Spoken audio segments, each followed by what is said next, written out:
35e catéchèse, le contenu du commandement « Tu ne commettras pas d'adultère ». L'analyse de ce qu'a affirmé le Christ dans le discours sur la montagne, en se référant à l'adultère et au désir, qu'il appelle adultère commis dans le cœur, doit être développée en partant des premières paroles. Le Christ dit « Vous avez appris qu'il a été dit « Tu ne commettras pas l'adultère ». Matthieu 5, 27.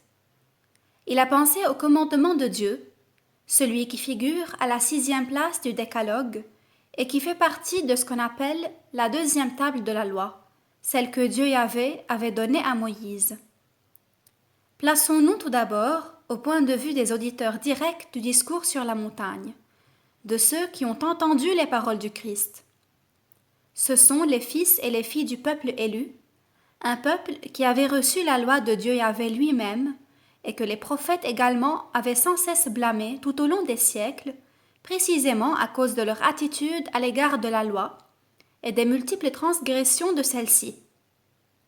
Le Christ parle également de semblables transgressions, mais il parle plus encore de cette interprétation humaine de la loi, dans laquelle est effacée et disparaît la signification exacte du bien et du mal que le divin législateur a spécifiquement voulu. En effet, la loi est surtout un moyen indispensable pour que surabonde la justice. Matthieu 5, 20, selon l'ancienne traduction. Le Christ veut qu'une semblable justice surpasse celle des scribes et des pharisiens. Il refuse l'interprétation qu'au cours des siècles ceux-ci ont faite du contenu authentique de la loi, étant donné que dans une certaine mesure, ils ont soumis son contenu, c'est-à-dire le dessein et la volonté du législateur, aux nombreuses faiblesses et aux limites de la volonté humaine, découlant précisément de la triple concupiscence. C'était là une interprétation casuistique superposée à la vision originaire du bien et du mal, liée à la loi du décalogue. Si le Christ tend à la transformation de l'éthos, il le fait surtout pour rendre sa clarté fondamentale à l'interprétation. N'allez pas croire que je suis venu abolir la loi ou les prophètes. Je ne suis pas venu pour abolir, mais pour accomplir. Matthieu 5, 17. La condition de cet accomplissement est la juste compréhension, et ceci s'applique notamment au commandement « Tu ne commettras pas l'adultère ».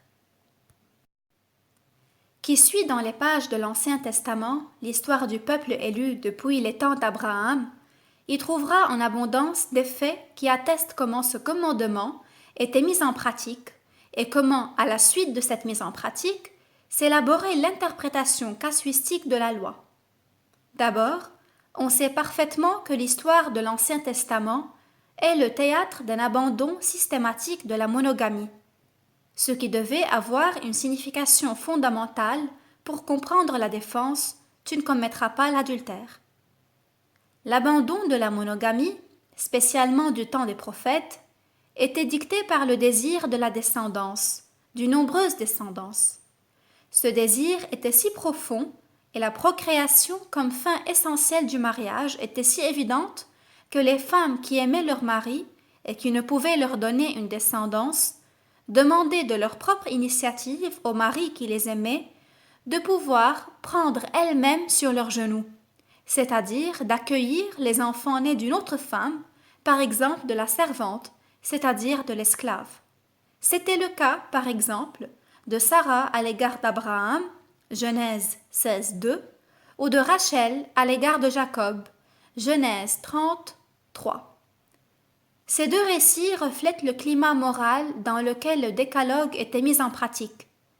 Ils indiquent comment l'éthos juif se trouvait préparé à l'accueil du commandement « Tu ne commettras pas l'adultère » et quelle application ce commandement trouvait dans la plus antique tradition de ce peuple. En effet, en Israël, la plus haute autorité appartenait au patriarche et celle-ci avait un caractère religieux. Elle était strictement liée à l'alliance et à la promesse. Le commandement « Tu ne commettras pas l'adultère » n'a pas changé cette tradition. Tout indique que son développement ultérieur ne se limitait pas au motif, plutôt exceptionnel, qui avait guidé le comportement d'Abraham et de Sarah, ou de Jacob et de Rachel. Si nous prenons comme exemple les plus illustres représentants d'Israël après Moïse, les rois d'Israël, David et Salomon, le récit de leur vie atteste que la polygamie était effectivement établie, et ceci pour d'incontestables motifs de concupiscence. Dans l'histoire de David, qui avait plusieurs femmes, ce qui doit frapper le plus, ce n'est pas seulement le fait qu'il avait pris la femme de l'un de ses sujets, mais aussi celui qu'il avait nettement conscience d'avoir commis un adultère. Ce fait, tout comme la pénitence du roi, sont décrits en détail et de manière suggestive. Samuel 11, 2, 27. Par adultère, on entend uniquement la possession de la femme d'autrui, alors que ce n'est pas la possession d'autres femmes comme épouse à côté de la première. Toute la tradition de l'Ancien Testament indique que la conscience des générations qui se sont succédées dans le peuple élu et leur ethos n'a jamais été touchée par l'obligation effective de la monogamie comme implication essentielle et indispensable du commandement « Tu ne commettras pas l'adultère ». Sur ce plan, il faut également comprendre tous les efforts qui tendent à insérer le contenu spécifique du commandement « Tu ne commettras pas l'adultère » dans le cadre de la législation promulguée. On en trouve la confirmation dans les livres de la Bible qui enregistrent amplement l'ensemble de la législation de l'Ancien Testament. Si l'on prend à la lettre cette législation, il en résulte qu'elle combat l'adultère de manière décidée et sans égard, usant de moyens radicaux, y compris la peine de mort. Lévitique 20:10, Deutéronome 22:22.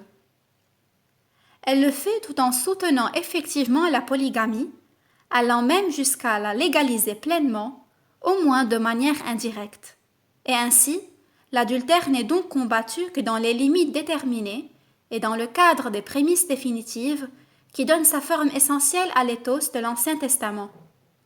Par adultère, on y entend surtout, et peut-être exclusivement, l'atteinte au droit de propriété de l'homme à l'égard de toute femme légalement son épouse, d'habitude l'une parmi toutes les autres. Par contre, on n'y comprend pas l'adultère comme il se révèle du point de vue de la monogamie établie par le Créateur. Nous savons désormais que le Christ se réfère à l'origine, précisément en ce qui concerne ce sujet. Matthieu 19, 8. De plus, la circonstance dans laquelle le Christ prend la défense de la femme, surprise en flagrant délit d'adultère, et la défend contre la lapidation est significative.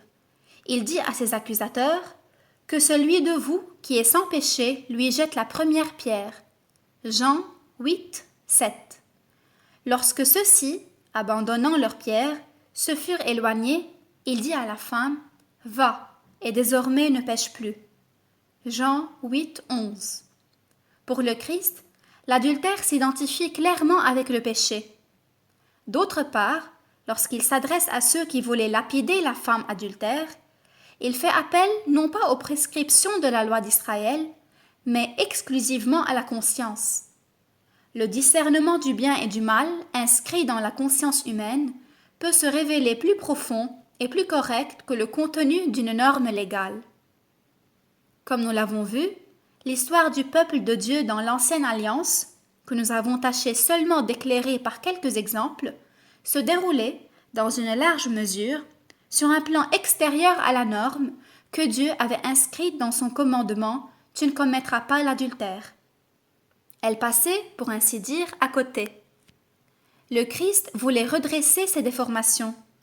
De là les paroles qu'il a prononcées dans le discours sur la montagne.